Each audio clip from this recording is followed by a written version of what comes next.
And the thing a lot of people like don't realize is like our modern approach to attribution is something that Google basically paid to have invented so they could sell search ads. Like this idea of like direct attribution from your ad spend to a specific action was not the norm 30 years ago.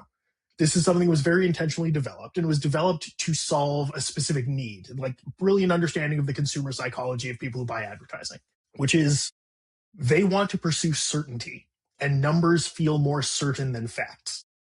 And I think this is a psychological thing that we don't always admit or realize. Like there's a reason so often there's a push for there to be a statistic included in a presentation, or, this insight needs a stat to really support it. And it's because when people see a number, they think it is science. And science with numbers feels more sciencey than science without numbers. You want to get a sociologist and a chemist in a room and ask people who treats them more like a scientist. I think we all know what the answer is going to be. And so often you run into these situations where, especially as you have more people without marketing background, more people with like financial or traditional business background, guiding or approving marketing spend decisions, they're going to go with the guy who has a number because they are selling the illusion of certainty. And the illusion of certainty is very alluring. Whereas someone who comes in with a nuanced understanding of consumer psychology and how and why people buy things and the relationships they develop, if that is based on scientific literature and decades of study, it will be less convincing than the guy who has a dollar amount pegged to what the return will be on the thing you're doing. And so I think that is a thing we haven't always internalized, and a thing we kind of forget is relatively new in the history of this industry and specialty.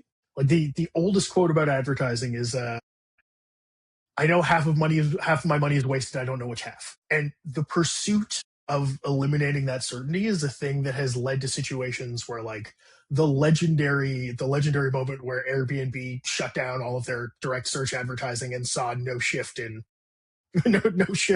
actual traffic. And so they've been paying this tax year on year because the numbers kept saying this was really essential. But we also tend to let these platforms, and like the foundational element of performance marketing is kind of grading your own homework.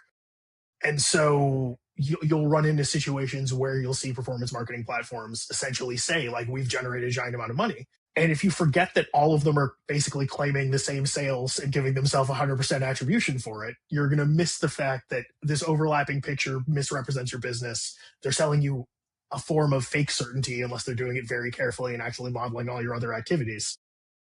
And you end up into a bit of almost like a Goodhart's Law thing, where it's like you tend to lean towards what your metric is, and you tend to let your metric define your reality rather than the other way around. Yeah.